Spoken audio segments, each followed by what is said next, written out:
And that's right, everybody. Welcome back once again to another edition of the Best Seat in the House podcast. As always, I'm your host, Rob Cramer, joined by my co-host, the great Daniel Bobo Carlin. And Dan, how you doing today, buddy? I've been checking the trade deadline news on and off, and celebrating the summer that produced some of my favorite movies as a child that I watched, that I got to watch a lot also, and some I saw. It's like some movies, hit movies from the summer of '89. I was watching the Batman, the good one, the Michael Keaton one. Of course, I think I was also watching Ghostbusters 2, Indiana Jones and the Last Crusade, and a couple of other ones. A couple of other ones I saw as I got older. But yeah, I was celebrating the summer of '89, which had some pretty. I mean, when you look at that summer was stacked with some great movies. It's a hell of a segue, Dan. I gotta tell you, I did not expect 3 minutes into this show to be talking about movies from the summer of '89. But damn, you got a good point though. There's a lot of good movies there, so it's definitely a summer to be celebrated. But Dan, it's also ready to be celebrated, and that's a hell of a 2025 Major League Baseball trading deadline. This is one of the best deadlines we've had for baseball in years. And it's a good thing for us around here, too, in New York, that we could enjoy it, as the Mets and the Yankees both provided, a couple of big items of their own. I mean, when you look at what the Mets did yesterday, between getting just, two of the best relief pitchers that they could have possibly, acquired, and the Yankees went out there and made multiple splashes, really remade their, whole, almost a quarter of their team. I think they have 7 or 8 new players. So both teams really hitting home runs. And then, you just see it around the league too, with what the Padres did, acquiring Mason Miller and, a slew of other players. So crazy deadline, Dan. What are your first thoughts as we are now just over an hour after the deadline? Well, I feel like of the two teams, I feel like the Mets won the deadline without a doubt. The other thing, I kind of disappointed we didn't go after some pitching. Maybe they probably was asking price for Alcantara was too high. The one thing I do got to say, our bullpen's going to be stacked. Another thing, David Stearns needs to call up one of our starting pitching prospects, maybe somewhere in August, by mid-August, to give one of those pitchers enough starts before the playoffs to get acclimated into MLB. He really needs to do this, not wasting any of these guys in AAA. We need to be all in on this. As I said, just like we were at the trading deadline to a degree, we need to be all in on winning this, and we need to give ourselves the best chance. And that definitely will set us up if we call up the starter and that starter turns out to be very well what we expect, progress to what we expect. It's a good thing because we need to have Clay Holmes in a bullpen, not in the rotation. And I expect if we make the playoffs, Clay Holmes is going to be in the bullpen. I don't know how true that is, Dan. I understand what you're saying, but if you think about it, the Mets don't really have much else to go on. And I don't think they're going to, as much as I do like a lot of their young pitchers and everything, and I would be willing to give them a shot, David Stearns isn't really like that. David Stearns likes to let these guys marinate in the minor leagues for a little while. And I think the Mets, part of the reason why they went out and acquired the two guys that we're about to talk about, that being the Mets making a big splash and trading 3 prospects to the St. Louis Cardinals for Ryan Helsley, their closer, an all-star closer, one of the best relief pitchers on the market. He was 3-1. He had a 3 ERA this year. The relievers are weird, where one bad outing can really affect your ERA, but he's been really good overall, and he's got 21 saves, so he's been great with that as well. So it's really awesome that they got Ryan Helsley from the St. Louis Cardinals, and also went out and made a trade where they went to the team they just swept, the San Francisco Giants, and get one of the most reliable relief pitchers on the market as well. This guy, Tyler Rogers, a submarining right-hander, 4-3 with a 1.80 ERA this year, Dan. And you know what? When you look at what the Mets gave up, a lot of people describe it as a haul. A lot of people describe it as this and that, like almost inferring that the Mets gave up too much. Let me tell you this. I like Jose Butto a lot, but let's be honest, he's been underperforming for quite some time, and that dates back to last year also. Blade Tidwell, who knows what that guy is? We saw him a couple of times at the major league level this year, and he wasn't very impressive. And then Drew Gilbert, that's the guy that the Mets got back in the Justin Verlander deal from Houston. He's supposed to be the big piece. You know what? As much as I like Drew Gilbert, I think this is worth it. I would rather give up Drew Gilbert than Jet Williams, or Drew Gilbert than any of our pitching prospects like Brandon Sproat and any of those top guys. What do you think, Dan? Yeah, I kind of agree there. That's probably a good one they called up, and they probably made a good move. And like I said, I'm keeping track of our pitching prospects extra during this stretch run, because that is something you got to take into consideration, a possibility. Got to keep track. Yeah, got to keep track. So I might be taking a look at a couple of AAA games on that via the MLB.TV app.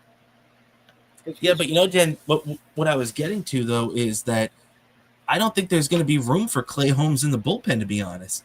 Clay Holmes, at this point, the Mets understand he's a 5-inning pitcher. I think even Gary Cohen said it on the broadcast the other day that at this point we have to just accept that he's a 5-inning pitcher. And I think that's why the Mets bulked up their bullpen. I think that's why they brought in two big-time arms like Ryan Helsley and like, Tyler Rogers that we see here. I think that played a big role in it, where the Mets are trying to shorten the game now, and they realize that, for the most part, what's Kodai Senga going to give you? 5 or 6 innings. What's Sean Manaea at this point going to give you? 5 or 6 innings. All these guys are not really going to go into the 7th or 8th inning, except maybe David Peterson. And I think the Mets understand that. And as much as they might be disappointed that they can't really push Clay Holmes past the 5th inning, and when they have, it's been a disaster. I think they kind of realized, hey, you know what? We have to improve our bullpen, because these guys aren't going to go deep and give us the innings that we want. And at least for right now, we kind of have to accept it. Yep, exactly. The other thing, I expect maybe speaking of Senga and Manaea, I expect them to maybe go a little bit more further than their next start. Maybe eventually, but in the short term, I don't know. I know short term, but I feel like in a long term, we need to get them to 100 pitches. Everyone needs to get to 100 pitches. I feel like. And then you look at what are you gonna say? You can't have less than 5 innings. Well, that's the thing. And then you run into a guy that has a bad day, and you have to take him out, like Clay Holmes did the other day. Which, by the way, the Mets really have to figure out a plan where Clay Holmes doesn't start on regular rest anymore. If you look at his numbers this season, when he's had regular rest, 4 days rest, and he's pitching on the 5th day, it's been a disaster. The guy's numbers are through the roof. Absolutely horrible. The Mets have to figure out a way that, much like Kodai Senga, you give Clay Holmes the extra day, because him pitching on regular rest has been very bad. Yeah, exactly. It's been very bad. I feel he is proof that not every reclamation project is a worthy risk. I feel like. The thing is, though, even if he bombs out as a starter, maybe even next year, the Mets could still always convert him back to a reliever. He's still been good. You have to admit, then, that as disappointed as we are that he's not going deep into games, 5 innings, 1 run, you kind of have to sign for that if you can get it, and that's what Clay Holmes has been good for. Yeah, that exactly. And I expect next offseason the Mets are going to look heavily into pitching, I feel like. Oh, no doubt about it. Yeah, and they now got to go after real pitching.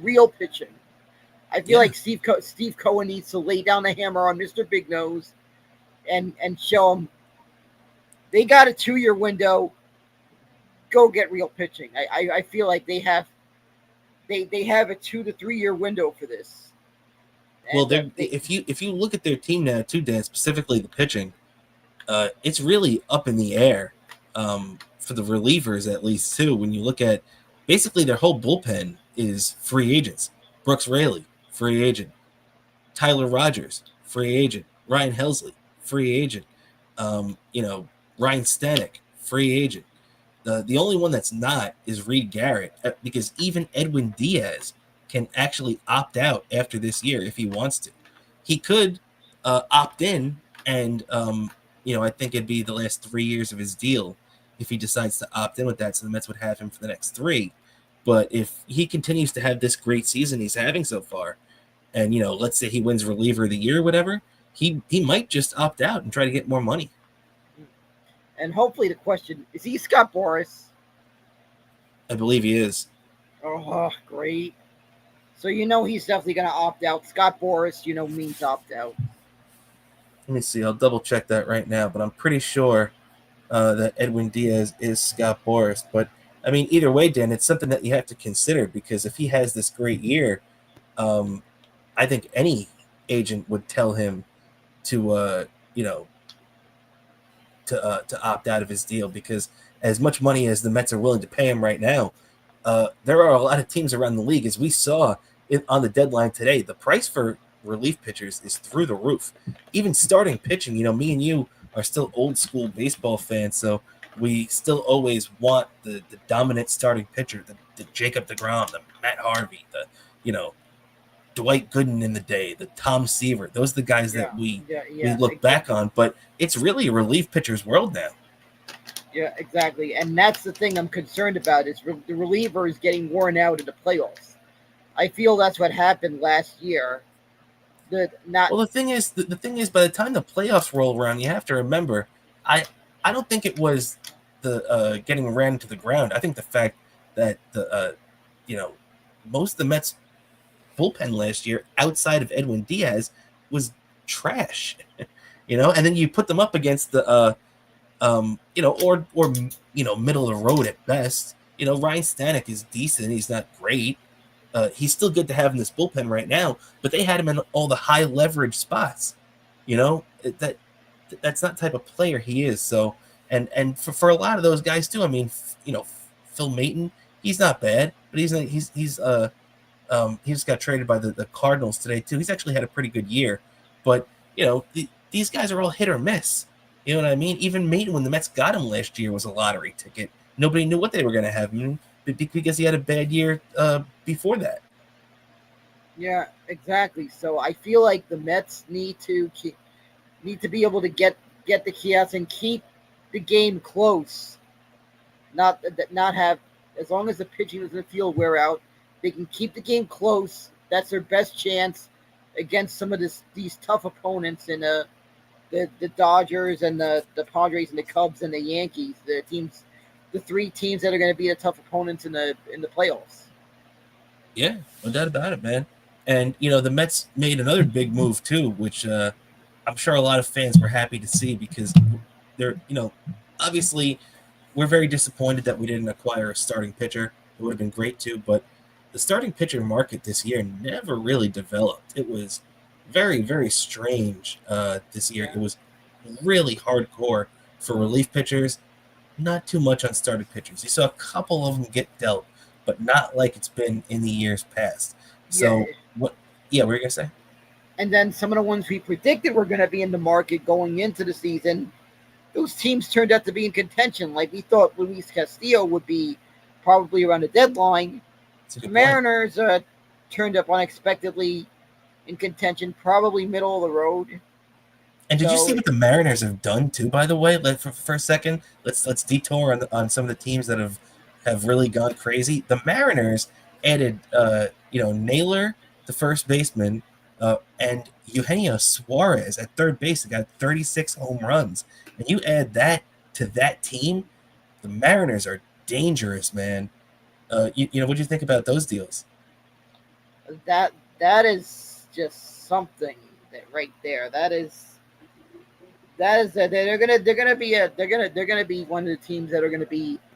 I feel at least ALCS. I feel like It could be. It could be the best, Mariners run they've had, maybe since that 1995 team, which it's crazy to think that's 30 years ago. Um, but yeah, that yeah, definitely this has been the best Mariners team I've seen in a while. yeah, exactly. So I feel like the Mets are in the top. We're right now. I feel like could be in the top four, Yeah, and oh, that, they're, and that, they're right that, there. that, that that's where you want to be down the stretch run.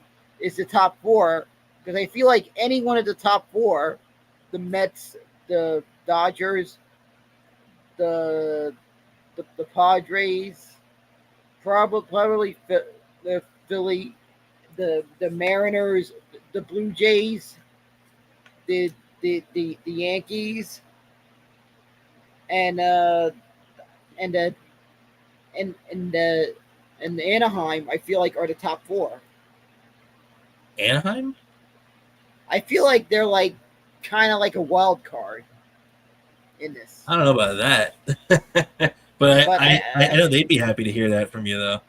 But I mean, especially Dan, there are so many moves today too. It was crazy. What did you think of? You mentioned the Padres on that list of teams, and I think you're dead on about that.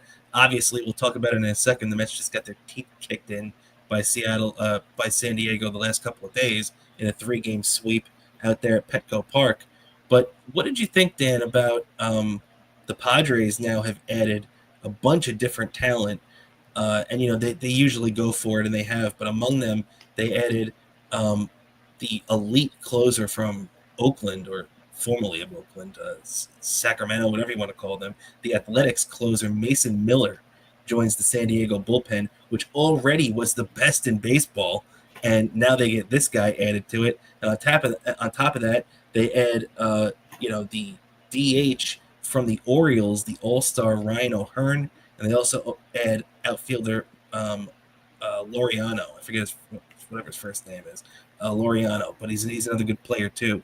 So the Mets are in some competition, as we just saw, with the San Diego Padres for teams that can brag about having one of the better deadlines. yeah, well, yet what I feel like is going to have to be in this down the stretch run, the Mets need to keep every game close. That gives them the best chance. Yesterday, it really showed that it was zero margin for error, and they just 4 runs is like a big deficit against a lot of good teams. Yeah, and especially the fact what the Mets did yesterday against um, Yu Darvish was one of the biggest jokes I've ever seen in my life. So, real quick, let's talk about the last 6 games of this road trip where the Mets swept San Francisco and then got swept in San Diego. It was the best of times.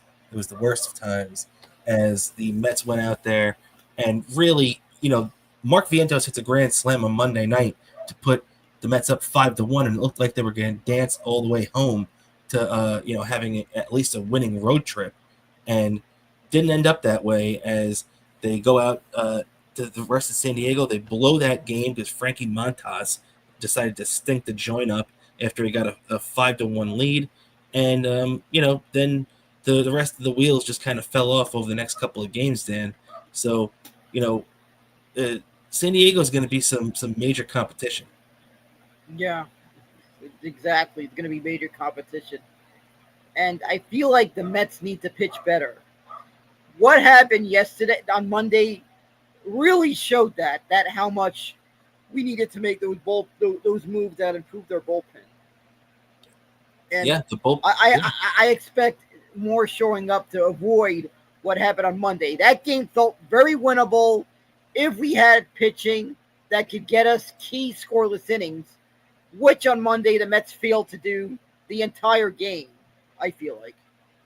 yeah. Well, Frankie Montas started getting beat up, and then Brazoban just absolutely imploded and has since actually been sent down. That was one of the worst appearances I've seen from a Mets relief pitcher this year, and it was all instigated by him not busting his ass and not covering first base after Pete Alonso made an amazing catch going down the first base line. So if he had busted his ass and covered first base, it only would have been a 5-3 game. The Mets still would have been in the lead. But because he didn't, he ended up costing the Mets 3 runs. By the time the inning ended, it was 6-5 San Diego. Yeah, that's exactly what happened. It cost us. We stunk up the joint, and I was just unacceptable.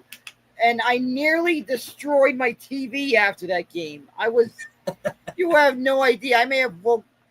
I was like tired on and off because trying to stay up to these West Coast games. I'm like trying to stay awake. Even though I took a nap to try to make sure I could stay up. I did that the other two games. I woke up Mr. Malunigan upset when we blew that game at the end. Because I feel like we had to get it to the 10th and we had a chance right there. We got a couple of runs in the 10th.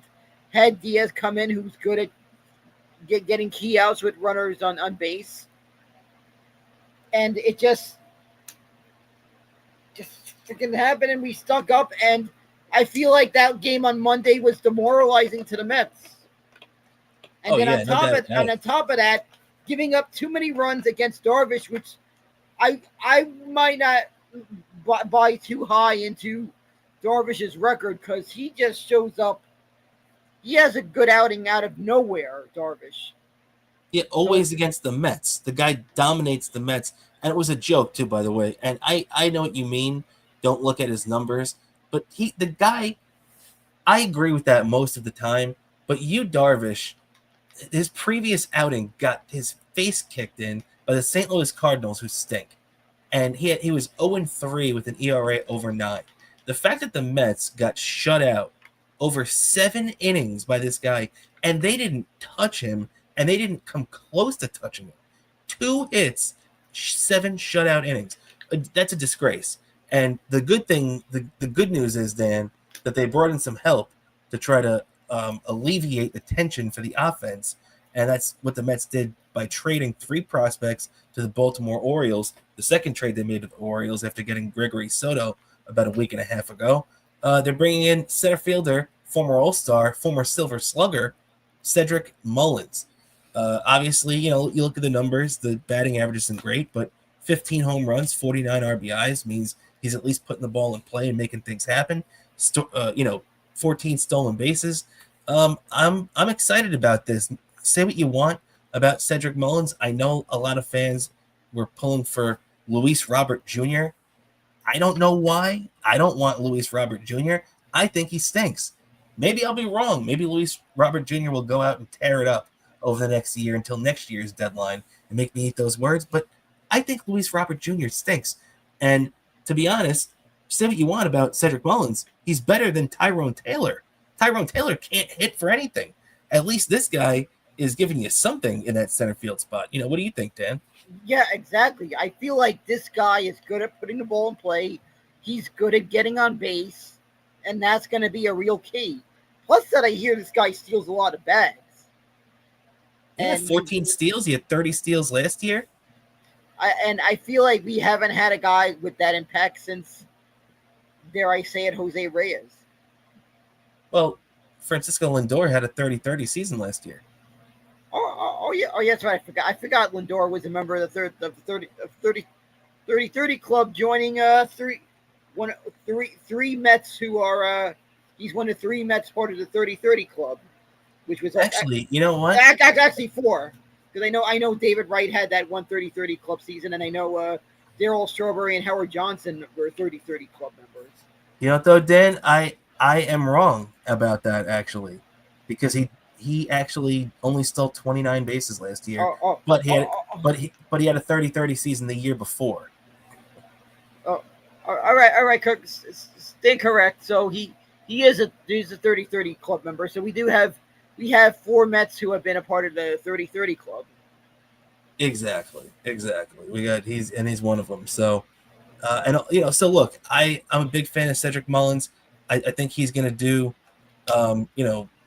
a much better job offensively than Tyrone Taylor. And look, Tyrone Taylor's still going to get his spots. He's still going to probably start maybe against some left-handed pitching, even though Cedric Mullins typically hasn't done well against lefties, but he's actually had a pretty decent year against lefties, and he is a left-handed bat. He used to be the switch hitter back in the day, but he doesn't do that anymore. He only hits left now. Yes, I feel like that's gonna be what's gonna happen the rest of the way, and I feel like Cedric Mullins will put the Mets in a good position. And yeah. I feel like Tyra Taylor mostly might be put in for defense the rest of the way. I feel like, or maybe put in games when we have a big lead. I feel like, maybe especially down the stretch run. I agree with that, no doubt about it. And now, when the Mets are going to be taking the field tomorrow back at Citi Field with their little bit of the revamped team now, they're going to be facing a familiar foe, the team they just faced last weekend out west, the San Francisco Giants. The Giants really overhauled their team completely. They made a trade with the Mets and the Yankees both in the last 24 hours. We'll talk about what they did with the Yankees in a minute. But, it's going to be a much weaker Giants team than we even faced last weekend when we swept them. So, look, you can never go out and say, hey, we have to sweep a team. This is the major leagues. You can never say that because anything can happen in baseball. There's 162 games for a reason. But, you think at least 2 out of 3 this weekend, and the Mets should be in some pretty good position to do some damage. Yeah, I feel like we need to have at least 2 out of 3. Philly needs to lose at least one of those games during that 2 out of 3 stretch. And Philly's playing the Tigers, so it's not going to be easy for them. Yeah, exactly. And it has to be around the time Philly and the Mets have to win, have to capitalize on whenever Philadelphia loses. No doubt about it. And, that's a great segue, Dan, because we're going to talk about the Yankees in 1 second. But real quick, just to wrap up on what some other teams did, the Phillies, man, they made a couple of big deals. I know a lot of Philly fans were a little disappointed. I was looking on Twitter. I saw a lot of anger coming from Phillies Nation, which is always good to see for a Mets fan. But I think the Phillies did have a decent deadline considering what was out there. Johan Duran, the catcher that whatever you say his name, whatever Yohan Duran, whatever his name is, the former closer for the Minnesota Twins, comes over, and he still has 2.5 years of control on his contract. So this guy is going to be the Phillies closer for the next 2 to 3 years. And then they also brought in old friend Harrison Bader, the former Met from last season, coming into play center field for the Phillies now. So the Phillies did pretty decent picking up both these guys from Minnesota in separate deals. Yeah, exactly. I feel like Harrison Bader might show up, might be someone more that may be more defense and maybe a little bit of offense. Maybe okay. So and then Duran is still an unknown because he's never played on a contender before. The Twins had a good year a couple of years ago, didn't they, with him? I think they kind of did. They had maybe okay. They kind of made it, but snuck in. But I feel like he's going to play more high expectations than he did playing in Minnesota. Oh, no doubt about it. I agree with you on that. Yeah. And I just looked. Yeah, I feel like Minnesota is one of those teams that sometimes becomes everyone else's farm team. Yeah, well, and you are right about that. We have talked about that too. And there are many teams like that, unfortunately, in Major League Baseball. But, the Twins actually, looking back at him during they made the playoffs in 2023. Remember that first year with Correa? And he actually was very good in the playoffs, 5 shutout innings in 4 appearances with 2 saves. So if he does that with the Phillies, they'll be very, very happy. No doubt about that. But, I think they gave up a lot for him, too. You remember the Mets, 2 deals they made to bring in those pitchers. They gave up, 5 prospects or whatever it was in those 2 deals. But none of those prospects were top 100 prospects in the majors, which the Mets have a couple of them, Jet Williams being the top one.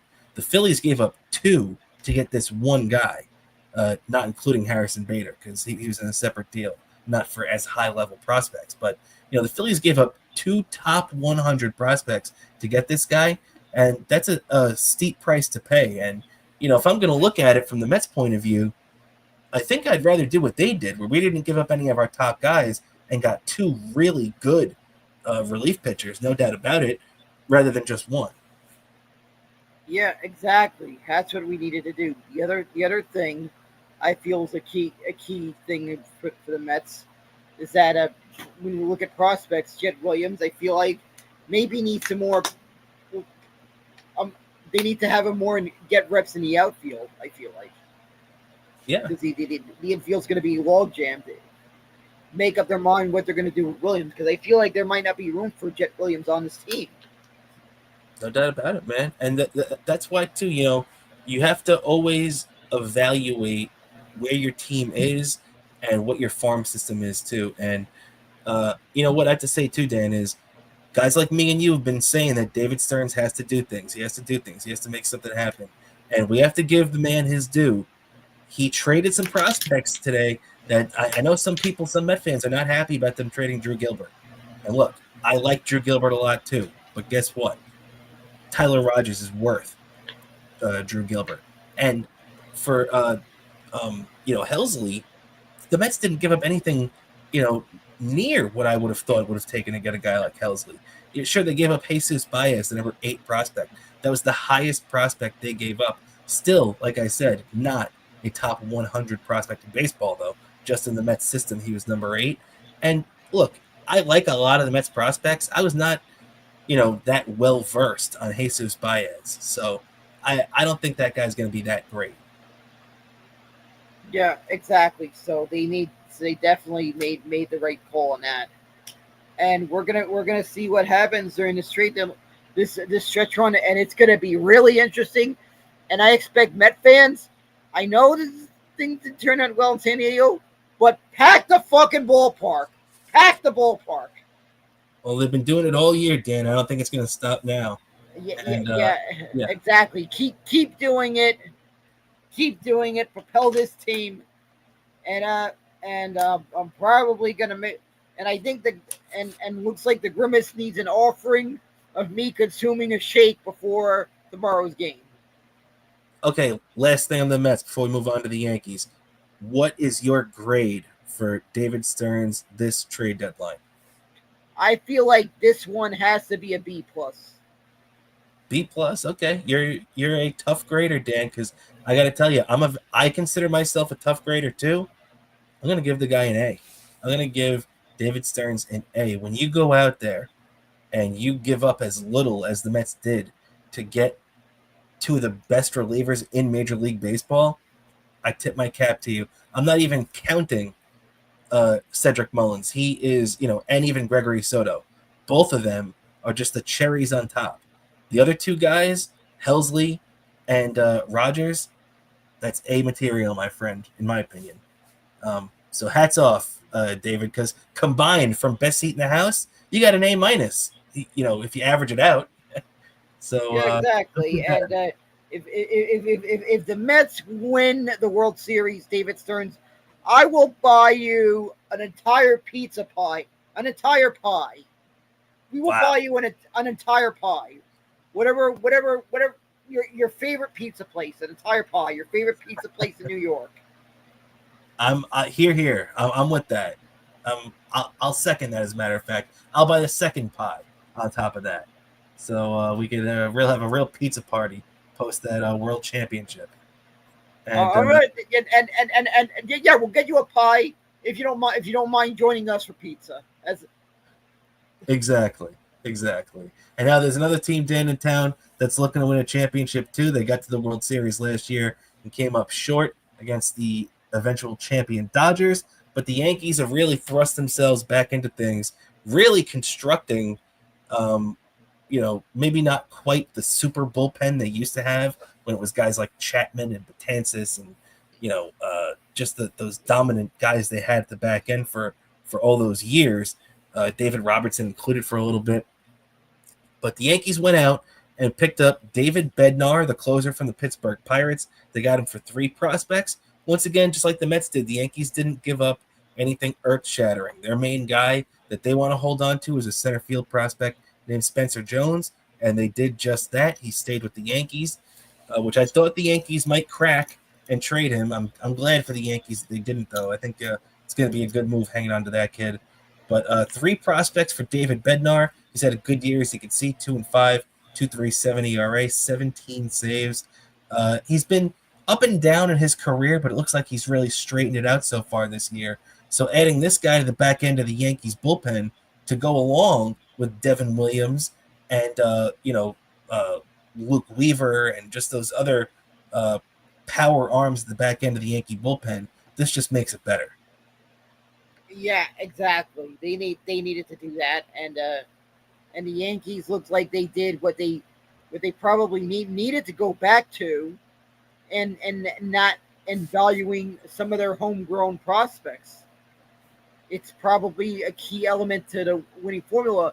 Yes, you could spend money, but they also need to spend money, but also value the prospects, because they're going to be the meat and potatoes of what they want to do down the line. No doubt about it. No doubt about it. So, but the Yankees made sure not to give up anything that would really set them back. And the Yankees made quite a few trades today. We'll get into the rest in a second, because in addition to David Bednar, the Yankees also beefed up their bullpen with another closer, a second team's closer, the San Francisco Giants this time, who, like I said, it was really open shop for the Giants today, as they really sold basically everybody. And Camilo Doval, they're up and down closer too, but he's recently kind of straightened himself out a little bit as well. He's 4-2 with the 3.09 ERA, 15 saves. This is another big deal for the Yankees, man. In addition to Bednar and the other guys we just mentioned, you're adding this guy right now. The Yankees have a wealth of riches in front of them right now in that bullpen.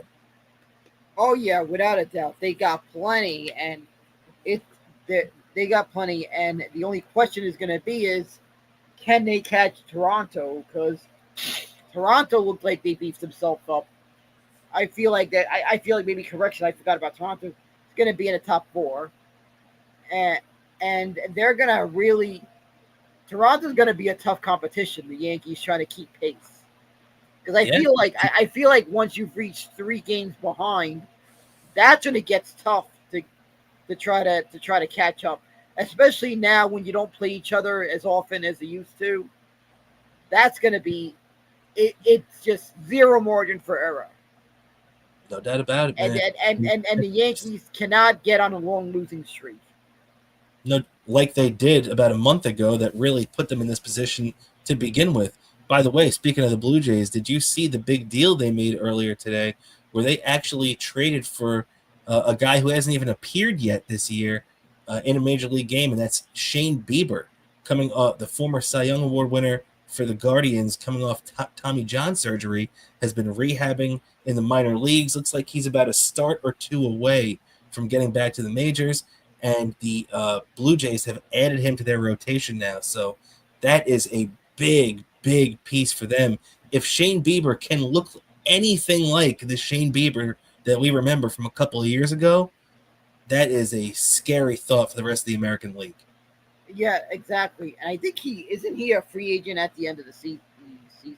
He can be. He can either opt in for his next year, or he can become a free agent. And most people believe he's going to become a free agent. Yeah, if he has a good year, he's going to be. He might be someone. Actually, I don't want to look far down the line, because we still got this year to focus on. But that's why I need to take a look on this guy. Yeah, no doubt about it. I've been a fan of Shane Bieber for years, and I was really hoping he was actually a free agent after he had Tommy John surgery, but he chose to go back to the Guardians, because I guess that's basically all he knew. I was really hoping the Mets were going to jump in and give him one of the same kind of contracts they gave to Brooks Raley when he had Tommy John surgery. So I hope that's something that happens. But either way, the Yankees also too, Dan. What were you going to say? I'm sorry. I was going to say, Shane Bieber, that if the Blue Jays didn't have to give up much to get him, they may have gotten a steal at the trade deadline. They did. They had to give up a pretty good prospect for him, but I think it's worth it though. I think it's worth it. And yeah. So also when you look at what the Yankees also did, man. I mean, in addition to Ryan McMahon, we saw Ryan McMahon already have an impact on the Yankees, not only defensively, but he had the game-winning hit just a couple of days ago as well. But with also the Yankees have now brought in former Met Ahmed Rosario, who oddly enough had a walk-off home run at Yankee Stadium as a Met, which we've discussed in the past. So Ahmed Rosario is joining the Yankees now. Austin Slater going to the Yankees. Jose Caballero, the infielder from Tampa Bay, goes to the Yankees, and also hard-throwing right-hander Jake Bird from Colorado, who has allowed 14 runs in his last 5 innings, and the Yankees traded for him, but they're hoping getting him out of Colorado wakes him up. But I'll tell you this, Dan, with not even talking about Jake Bird and his up and down season with Colorado, the 3 other guys the Yankees added in Rosario, Caballero, and Slater, they're all pretty good young athletic, or not young, but younger athletic players. And I think that's really what this Yankee roster needed. And I think injecting these 3 players on this team, especially when Aaron Judge comes off the IL in about a week or two, I think that's going to be a perfect infusion of energy for this Yankee team. Yeah, exactly. They may have shored themselves up that they're going to get in. I feel like the Yankees will get in at least as a wild card. From there, it's pretty much, I feel like it's question mark because the competition is going to be very tough, especially if they're a wild card, potentially who they could face as a wild card. Yeah, it's going to be a tough road if you're a wild card, but as we saw with the Mets last year, it can be done. And the Yankees, doing exactly what they needed to do today, even before they have their reinforcements arrive. The Mets had off, but the Yankees did play today. The Yankees were one of just a handful of teams. I think it was only, 6 or 7 teams, something like that played today. And the Rays end up losing to the Yankees 7-4 at Yankee Stadium. The Yankees take 3 out of 4, and they also had to sit through a very long rain delay today too. So the Yankees had to wait it out, but they won the series and keep it going in the right direction. Yeah, they had to win against Tampa, like without a doubt. They had to win that series. They did what they needed to do. That's a series that's very winnable, and they had to take Tampa seriously, and they did that. They had to take them seriously. And the other question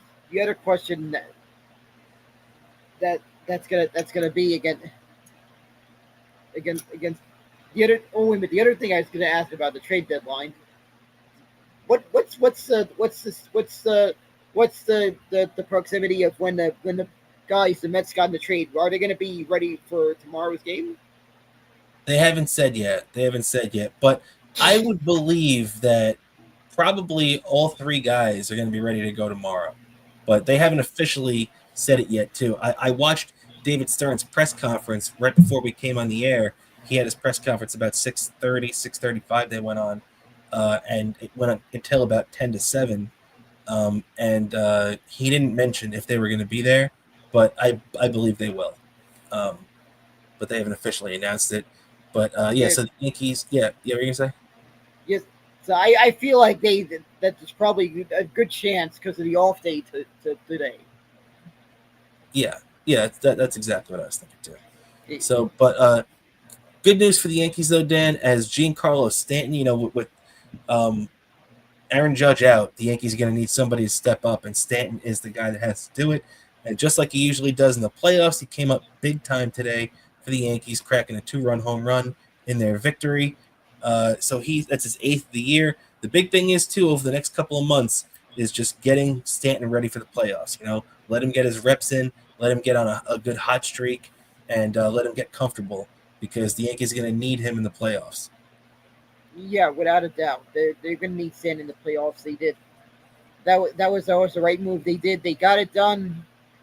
Now it's the same thing for the Yankees. Same thing for the Mets.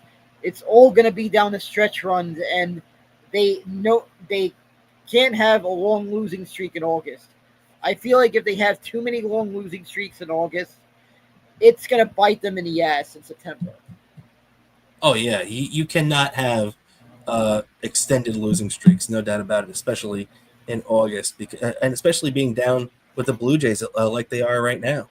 However, the Yankees are going to be off to, a decent start tomorrow. You'd think that the Yankees would have the leg up in this series, but Miami has been feisty this year as the Yankees are starting a series in Miami. Carlos Rodon taking the hill on Friday night.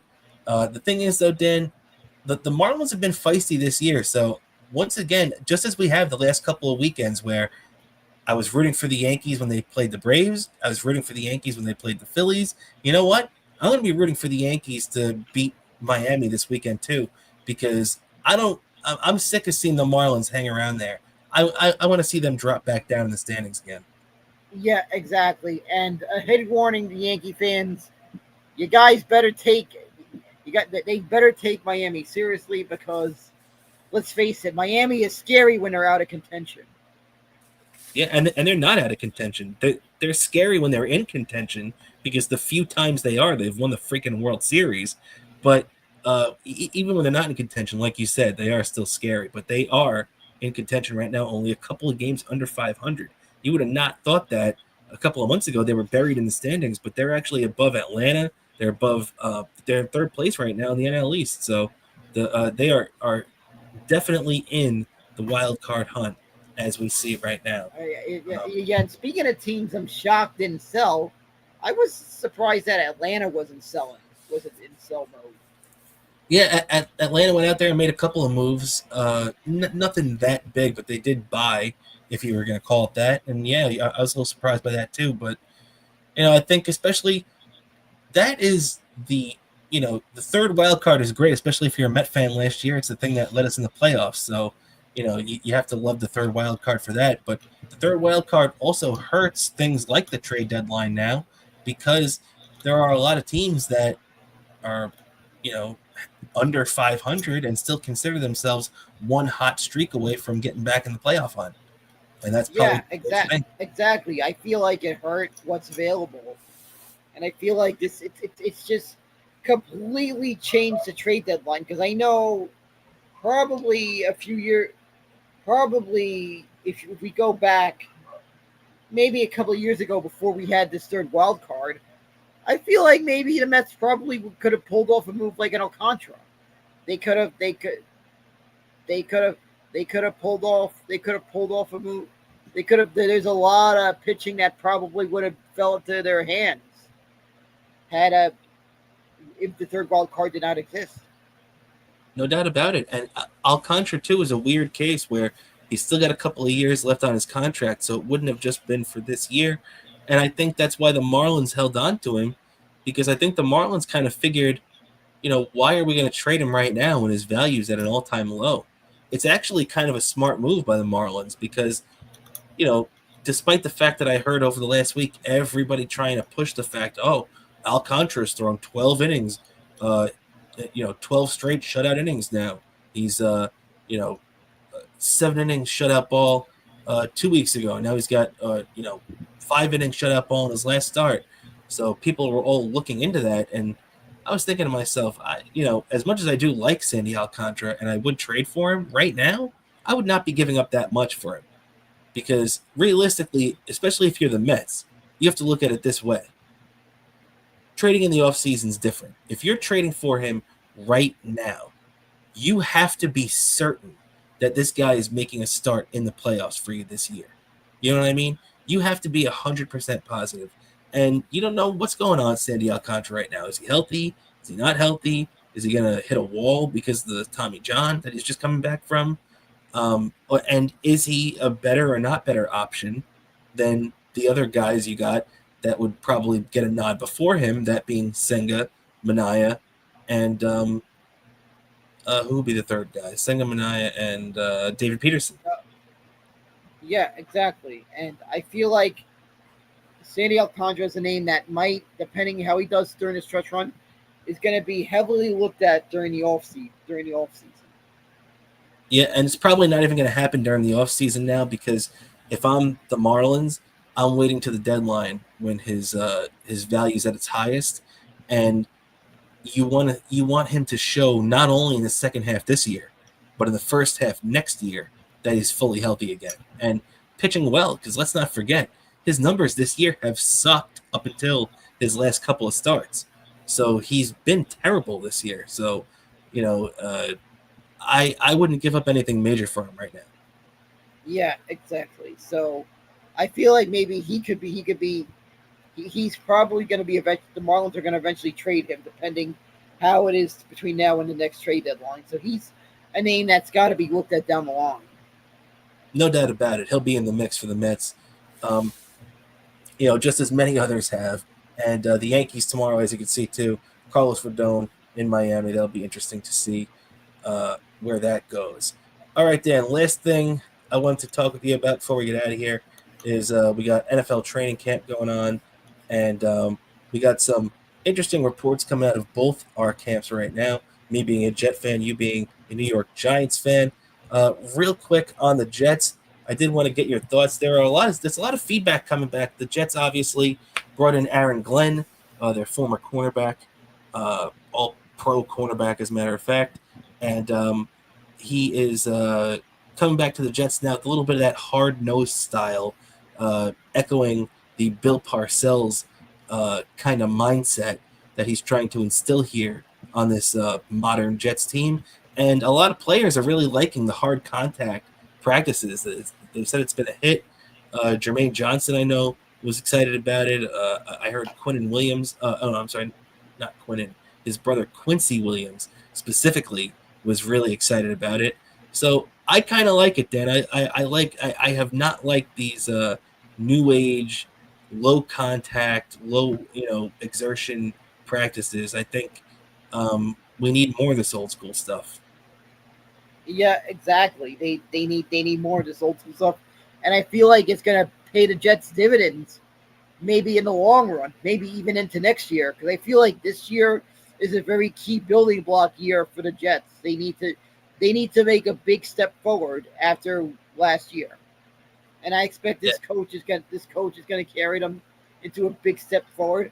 I feel like it slowly happened with teams that Parcells got a lot out of, especially when you look at teams like the Giants in the 80s.